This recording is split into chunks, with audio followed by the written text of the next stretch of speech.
Next, every home should have a பிராண healing. எல்லாம் வீடுலையும் இது ஒன்று வச்சுக்கணும். இந்த மாதிரி ஒரு நாங்கள் வந்து கடலூர்ல வந்து ஒரு கிளாஸ் நடத்தணும். அந்த கிளாஸை முடிஞ்சு நான் ஒரு 20 ஓன் வந்து அவருக்கு ஒருத்தர் கொடுத்தேன். அவர் என்ன பண்ணார், ஒரு வில்லேஜ் போயிருக்காரு. அந்த பையன் வந்து ஆஸ்மால வந்து ட்ரபிள். எப்படி ட்ரபிள்னா, அவருக்கு ஆஸ்மால வந்து வாரம் வந்து 1000 ரூபாய் மருந்து சாப்பிடணும். அப்பதான் அந்த ஆஸ்மா போகணும். அந்த பையன் அவருக்கு கொடுத்துட்டு, நீ அன்னாடம் இங்க காமிப்பா, இங்க காமின்னு சொன்னாரு.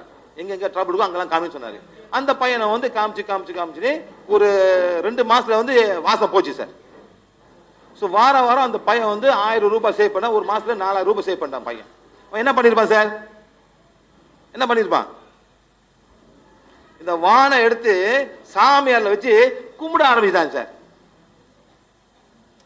அதான் தெரியும் சார், இதனால நல்லா போச்சு, நான் எவ்வளவு சாமிகளும் கோயில் ஒண்ணும் பண்ணலையே, இதை ஆசை வச்சுட்டு இதை கும்பிட ஆரம்பிச்சிட்டாங்க சார். 6 மாதம் கழிச்சு அந்த வில்லேஜ்ல ஒரு ஃபயர். அந்த வீடு மட்டும் எரியல சார். அவன் சொல்றான், இந்த வான் வந்து என் வீட்டை காப்பாற்றி சொல்றான் சார்.